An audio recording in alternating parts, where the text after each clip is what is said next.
من الشيطان الرجيم بسم الله الرحمن الرحيم.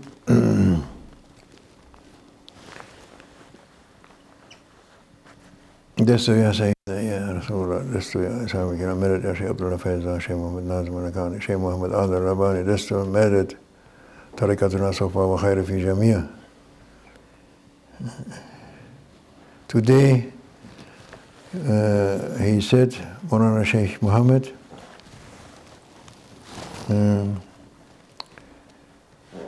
in the Holy Quran, I think, is mentioned, Allah is saying that don't be with bad ones, because so that the fire is not touching you also.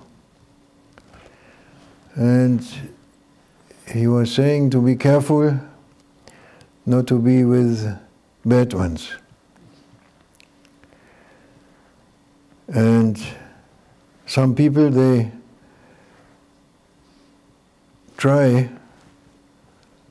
are thinking that, and sometimes it works, but they are trying to be, the intention is to lead bad ones to a good path, to a good way, to truth. And that's the intention, that they are with them. But it is dangerous, he was saying. It's dangerous because maybe your ego, maybe it's the ego wish, the ego is still involved, and then you say, I am doing some things with that bad one, doesn't matter, because I want to get him on the good way, but maybe you are slipping. Ego is slipping. He was make a comparison with the sea. If you are in the sea, in the ocean, you must look that you have ground under your feet. If you don't have, waves are coming, strong wave coming, you have no control anymore. Suddenly your ego controls you. You thought your ego, you'd control your ego and you can get another one on the path, but you are also going. That is an important thing. Always it is said everywhere, and that you must be with good ones from the beginning. There was a story that there was I think Sadi, or someone from Persia, he told the story. There was some parents, they had a bad boy, a very adab boy, no adab, this boy, terrible boy, and they didn't know what to do. So they were searching some teachers, teaching him the right way, and they found a whole house of dervishes. Maybe Dergah or something like this. It was a house of 40 dervishes, and they asked if they would take their son for 40 days, or as much as possible, and to change his way, to bring him on a good way. And they were very sure that should be okay, 40 dervishes, 40 clean ones, 40 good ones, and they can change. They said, okay, bring him, and they brought him and to this holy house. It was such a good atmosphere when they brought him, such a peaceful and good atmosphere, everyone there, very holy place. And they left. And then after 40 days they came back to look how it is going. When they came near to the house, they saw already from far there was light everywhere and music coming out of the window. And they were going to look what happened. And dervishes, all of them, they were sitting on the table, they were playing cards and making music and dancing and and drinking and I don't know what, you know, all bad things they were doing. And the boy also with them. So that boy, he was contagious to, not the other way around, no. He was contagious to all of them. Everyone had a little piece of his ego, was hidden. They were dervish clothes, you know, but there was something hidden. Some ego was hidden, and that ego came, the open ego, and he pulled them out, and everyone got wiped away by this wave from that boy, one boy. Yes, it's dangerous. It's dangerous, and you must know how much you can trust yourself. You must know, because it's dangerous for your way. Then also he was saying, Maulana Sheikh, that sometimes if someone is just deviating from the path, you may look for him and help him to come back on the path. You know, that is possible, and you can work and you look how it is. But if there is somebody totally pervert, or you say they use the word pervert, I don't know what he used in Turkish, but totally against nature. Someone he is against human nature. He's acting against human nature totally. You know, that is dangerous. You cannot get him back, but he gets you, maybe. It is dangerous. And there is people, there are some example that they were praying, people prayed 5 times a day, tahajjud every night, and suddenly you don't see them anymore. They went somewhere. You don't see them. This is happening. It happened. So he was warning us and saying that and praying for us that we should keep the right way and be with good ones and be careful about bad ones. May Allah keep us, inshallah, on the right path, clear path, clean path, to increase our iman every time, every day, especially this time of Ramadan, last 10 days of Ramadan, to be happy here and hereafter, inshallah. Wa min Allah tawfiq, al-Fatiha. Ameen.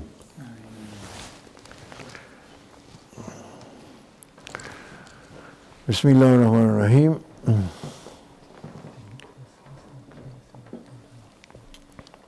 Mit den deutschen Brüdern und Schwestern. Bismillahirrahmanirrahim. Desto ya Sayyidina.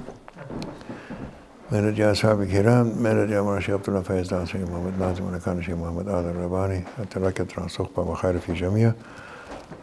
Heute nach dem Fajr hat Maulana Sheikh Muhammad in seiner Sohbat gesagt, dass der Koran Karim erwähnt, wo steht, ja, sei mit den Guten, sei mit Guten und sei nicht mit den Schlechten, sei nicht mit dem Schlechten, entferne dich sozusagen auch von den Schlechten, ja, weil damit das Feuer dich nicht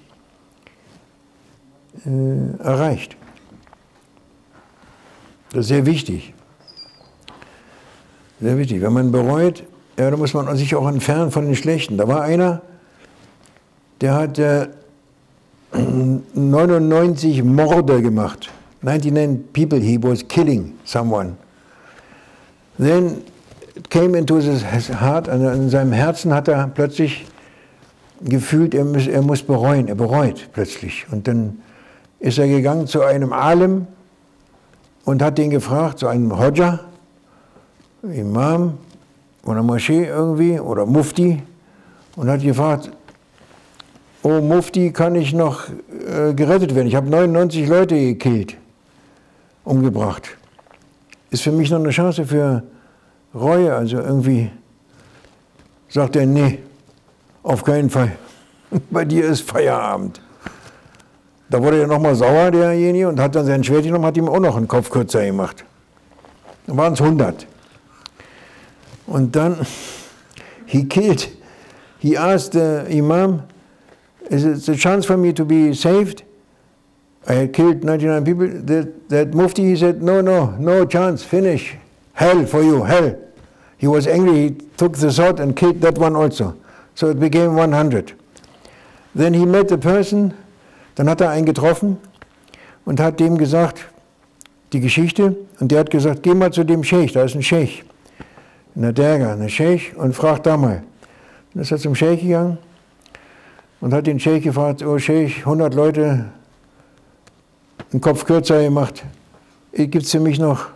Ja, dann sagt er, ja, es gibt eine Chance, wenn du wirklich bereust, tatsächlich wirklich bereust, die Reue ist echt, dann gibt es eine Chance. Und du musst also bereuen, echt bereuen, und du musst sofort deinen Wohnort wechseln, weil der hat ihm gesagt, wo der wohnte da, wo die ganzen Schlechten, Kriminelle, Drogen und so weiter, da wohnte der. Da war der sozusagen zu Hause. Dann hat der Scheikh zu ihm gesagt, du musst bereuen und sofort da weg. Sofort. Hat er gesagt, mache ich, und ist nach Hause, hat seine Sachen sofort gepackt, ist raus aus der Stadt, aus der Stadtmauer, hat gerade die Stadtmauer verlassen, kam sein Schicksal, der Todesengel kam, fertig, gestorben. Genau vor der Stadtmauer. Kommen die Engel, die guten Engel vom Paradies, wollen ihn mitnehmen, weil er hat ja bereut, und die schlechten Engel, also die für das Schlechte zuständig waren, die Engel von der Hölle kamen auch und wollten ihn in die Hölle bringen. Da haben sie gestritten. Der hat 100 Leute umgebracht, nee, der hat bereut, und so waren wir streiten. Wussten sie nicht, was sie machen sollten, haben sie den Gabriel, a.s., haben sie dann geholt, damit er da was sagt dazu. Gabriel, a.s., he came, you know, they're fighting, he passed away. This Sheikh said to him, you must repent sincerely in your heart, and then you must quickly go because he was living in the bad town with the bad people, and he has to leave the bad people immediately. And he did that. He took his things, went out of the town, and when he was out of the town, he broke down, he died, he passed away just then. And the angels came, paradise angels, hell's angels, yeah. They came, and they fighting. The paradise angel wanted to put him in paradise because he repented, and the other one said, no, he killed, he must go to hell. So, und dann kam Gabriel, they asked Jibril to come down, and he came down. Gabriel ist gekommen, hat gesagt, was ist los? Ja, den bringen jetzt ins Paradies, nein, in die Hölle, und so ist der Fall. Gabriel wusste auch nicht, was er machen sollte. Er sagt, ich gehe zu Allah, ich frage Allah Almighty. Gabriel zu Allah, Subhanahu wa ta'ala. Allah hat gesagt, hat ihm es vorgetragen, den Fall, hat Allah sagt, hier hast du ein Metermaß, ja, ein Metermaß, du messt die Entfernung, wenn er näher zu der schlechten Stadt dran ist, Hölle. Wenn er näher zur guten Stadt, wo er eigentlich hinziehen wollte, dran ist, Paradies. So war der Spruch. Gabriel nimmt das Maß und kommt runter und fängt an zu messen. Ja, jetzt liegt er ja gerade mal nah an der Stadtmauer von der schlechten Stadt. Ja. Trotzdem, er muss einen Befehl ausführen von Allah, er misst ihn vom Körper bis zu der Stadtmauer. Dann die andere Seite, zur guten Stadt, plötzlich hat gar nicht mehr das Metermaß gar nicht gepasst. Da war plötzlich die gute Stadt, ist praktisch nahe gekommen. Die ganze Stadt rückte nah, sodass er näher an der guten Stadt dran war. Allah hat die gute Stadt kurz mal rangerückt an seinen Körper, und er ist ins Paradies. Yes, Allah said to Jibril, I give you a measure thing, measure. If he is nearer to the bad town, you must bring him to hell. if he is nearer to the good town, bring him to paradise. But he was very near to the bad town. But Jibreel, anyway, he did the order of Allah, he must measure. He measured him from the bad town wall to the body, was like this, were very near. Then he tried to measure the other side to the good, even. But suddenly the wall of the good town was so near that it was nearer to the good town. So Allah subhanahu wa ta'ala, he brought the whole town nearer to that man to bring him to paradise. Yes. Why we said that, I don't know. Warum haben wir diese Geschichte erzählt? Weil du, wie bitte? Abstand, wegen dem Abstand. Du musst Abstand haben. Ja, du musst Abstand von den Schlechten nehmen, weil das Feuer berührt dich. Ja, wenn du in dieser Stadt lebst, mit der schlechten Stadt, und dann wird Allah bringt eine Strafe, eine Gesamtstrafe, dann bist du damit drin. Ja, und dann hat er den speziellen Fall erzählt, Sheikh Mohammed, heute Morgen, dass manche Leute denken, sie gehen mit den Schlechten mit, sozusagen, damit sie auf den richtigen Weg bringen. Ja, das ist ihre Intention, das ist eine gute Intention, aber gefährlich. Weil sie haben Ego, man hat noch Ego, und das Ego, sie tun dann etwas, was sie nicht tun würden, ja, für den anderen, wegen dem anderen tue ich das, und plötzlich haben sie die Kontrolle verloren und das Ego kontrolliert sie. Das ist gefährlich. Ja, so wie Maulana hat den Vergleich gebracht, wenn du im Meer bist, in das Meer musst du Boden unter den Füßen haben. Wenn du nicht Boden unter den Füßen, und sogar wenn du schwimmen kannst, du denkst, du kannst gut schwimmen, aber da kommen dicke Wellen, große Wellen, starke Wellen, und weg bist du. Ja. Das ist gefährlich. Deswegen soll man aufpassen. Ja, weil das ist, dann haben wir die Geschichte erzählt der Eltern, die hatten einen frechen Jungen, einen Adabsis, einen ohne Adab, einen Junge, der sehr frech war und schlimm. Und sie wussten nicht, was sie machen sollten. Und sie haben von dem Derwischhaus gehört, wo 40 fromme Derwische wohnten und ihren Gottesdienst gemacht haben und alles Mögliche und auch Unterricht und alles. Und dann haben sie gesagt, ob sie den Sohn nehmen würden für 40 Tage, dass der sich ändert. Ja, das ist ihre einzige Chance, haben sie gesagt. Und die Derwische haben gesagt, okay, er soll kommen. Und dann haben sie den gebracht. Und ganz frommes Haus, heiliges Haus, alles eine heilige Atmosphäre, alles still, alles schön, richtig heilige Atmosphäre, mashallah, in diesem Haus, Derwischhaus. Und dann, nach 40 Tagen sind sie wiedergekommen, um zu gucken, ob ihr Sohn sich schon verändert hat oder ob sie ihn dann mitnehmen können oder was passiert ist. Und dann haben sie schon von Weitem gesehen bei dem Haus, sind die Fenster auf, da ist überall Licht, Musik, kommt schon aus dem Fenster raus. Die denken, was ist los? Die gehen zu dem Haus, ja, da sitzen die alle, die Derwische, und kloppen Karten, ja, und trinken und tanzen und sind froh, machen Musik, und es ist alles voll. Das Dunja, völlig außer Rand und Band. Und der Junge da mitten dazwischen, da am Feiern.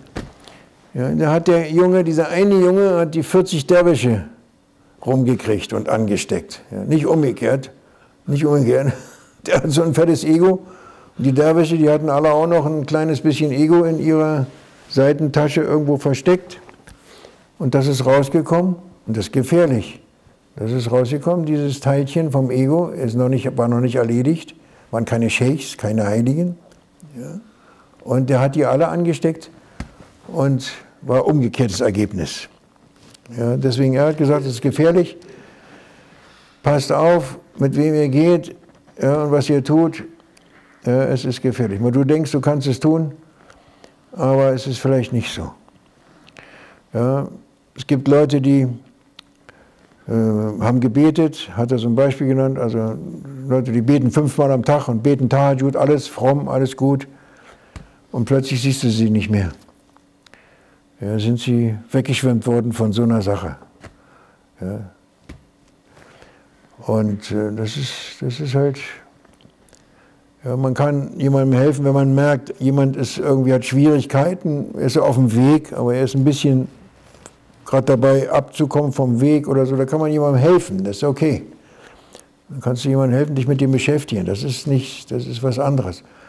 Aber wenn jemand richtig, sagen wir mal, total pervertiert ist in seinem Leben, dass er gar nichts, also alles gegen die menschliche Natur tut, ja, alles praktisch, alles von der anderen Seite, alles schlecht, in jeder Hinsicht, gegen die menschliche Natur ist eigentlich göttlich im Grunde genommen.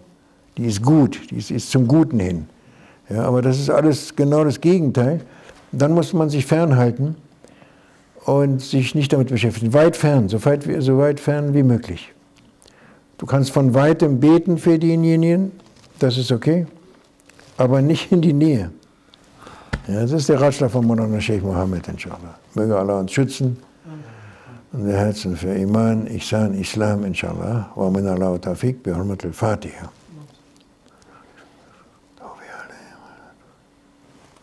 Amin. Taqabbal Allah.